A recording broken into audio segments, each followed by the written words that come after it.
नमस्कार मित्रों, आप सभी का स्वागत है हमारे YouTube चैनल स्वरा अनअकैडमी क्लासेस पर।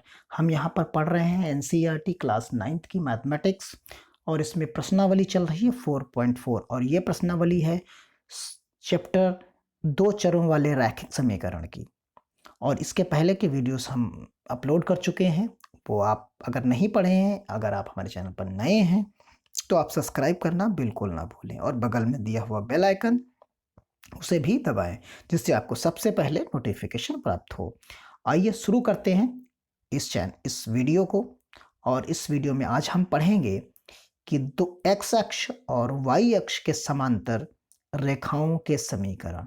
यानी हम यहाँ पर एक चीज़ पढ़ेंगे, जो चीज़ पढ़नी है हमें, कि जो एक्स और वाई एक्सिस होती हैं उनके समांतर हम कैसे कोई एक लाइन खींचेंगे और वो किस पैटर्न पर खींचनी होगी, उसके बारे में हम, जैसे ये हमें कह सकते हैं कि वाई अक्ष के समांतर खींची है, ऐसे अगर हम यहाँ पर खींच दें तो ये एक्स अक्ष के समांतर खींच जाएगी। अगर हम इधर की तरफ खींच दें तब भी ये वाई अक्ष के समांतर होगी। अगर इसी तरीके से नीचे खींच दें तो वो कैसी होगी, एक्स अक्ष के समांतर होगी। तो आइए इसी पे हम चर्चा करते हैं। तो देखिए यहाँ पर एक चर वाले रैखिक समीकरण की बात की गई और दो चर वाले रैखिक समीकरण की बात की जा रही है। और इस प्रारूप ये जो समीकरण दी गई है हमें y इक्वल टू 3, इसी को प्रदर्शित करना है, इसी का निरूपण, ज्यामितीय निरूपण करना है एक चर वाले में और फिर उसके बाद दो चर वाले में। इस तरीके से हमें दिखाना है। यहाँ पर एक चर का मतलब है सिर्फ एक ही लाइन हो और दो चर वाले में x और y एक्सिस दोनों हो। उसमें हम कैसे निरूपण इसका करेंगे, तो आइए सबसे पहले समझते हैं एक चर वाले के लिए। तो एक चर वाले में देखिए क्या है, एक चर वाले समीकरण में हम जानते हैं y बराबर 3, ये एक चर है और संख्या रेखा हम खींचेंगे। देखिए यहाँ पर एक संख्या रेखा देखिए खींची गई है, तो यहाँ संख्या रेखा एक खींच दी हमने। इस तरीके से आप देखिए ये संख्या रेखा खींची है, ये बीच में 0 है, इधर की तरफ पॉजिटिव और इधर की तरफ निगेटिव नंबर्स लिखे गए हैं। तो यहाँ पर हमें y का मान जो है वो पॉजिटिव मिल रहा है, तो इसलिए हमने यहाँ पर मार्क कर दिया कि जो 3 वाला पॉइंट है वो हमारा यही जो है बिंदु होगा, यानी तीसरा चिन्ह जो है चिन्हित किया जाएगा और y बराबर 3 की संख्या रेखा पर यही ज्यामिति स्थित होगी, यानी इस पैटर्न पर हम बनाएंगे। अगर y बराबर 5 होता तो हम यहाँ पर दिखाते, अगर मान लीजिए y बराबर -3 होता तो हम यहाँ पर इसे दिखाते। ये एक चर के लिए है, ये एक चर वाले पॉइंट के लिए यहाँ पर है। अब आइए देखिए इसी चीज को अगर हम दो चर वाले के लिए दिखाते हैं तो यहाँ देखिए y बराबर जो है वो 3 है, यानी x बराबर क्या है आपके पास 0 है।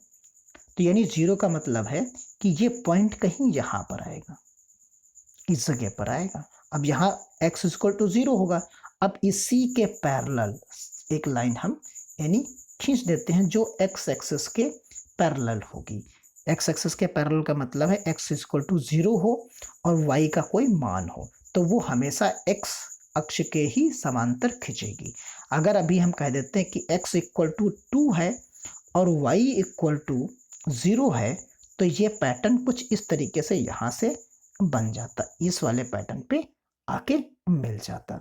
तो आपकी समझ में आ गया होगा कि y बराबर 3 है, इसलिए हमने यहाँ पर देखिए y का मान, हम x का मान जो है अगर बदल भी दें तो x y का मान 3 ही रहेगा, यानी x का मान हम कुछ भी रख दें, लेकिन क्योंकि यहाँ x में कोई चर है नहीं तो इसलिए x का मान 0 हो या कुछ भी हो, हमेशा ये इसी पैटर्न पर ये फॉलो करती चली जाएगी। तो ये चीज आपको क्लियर हो गई होगी। अब अगली हम बात करते हैं। देखिए यहाँ पर अगले वाले में क्या है कि यहाँ उन्होंने कहा, दूसरा सेम क्वेश्चन है उसी तरीके से, कि एक चर वाले और दो चर वाले लिखिए। अब यहाँ पर एक समीकरण इस तरीके की दी गई, देखिए यहाँ 2x इक्वल टू -9 आप लिख सकते हैं इसको, और x बराबर क्या लिखेंगे 9/2 माइनस का, तो यानी यहाँ आप लिखेंगे कि -4.5 ये x का मान होगा और ये x का मान होगा, यानी यहाँ पर y इक्वल टू क्या हो जाएगा 0 हो जाएगा। यहाँ y इक्वल टू 0 हो जाएगा और x का मान ही होगा। यानी यहाँ पर आप क्या कह सकते हैं कि यहाँ हमेशा जो लाइन खींची जाएगी वो y अक्ष के समांतर खींची जाएगी। तो आइए देखते हैं यहाँ पर कि पहले हम एक चर वाले समीकरण के लिए लिखते हैं। तो देखिए हमने सॉल्व करके आपको दिखा दिया है और यहाँ क्योंकि ये माइनस में है तो इसलिए ये बाईं तरफ जाएगा। तो देखिए 4 से और 5 के बिल्कुल मिडिल में आएगा।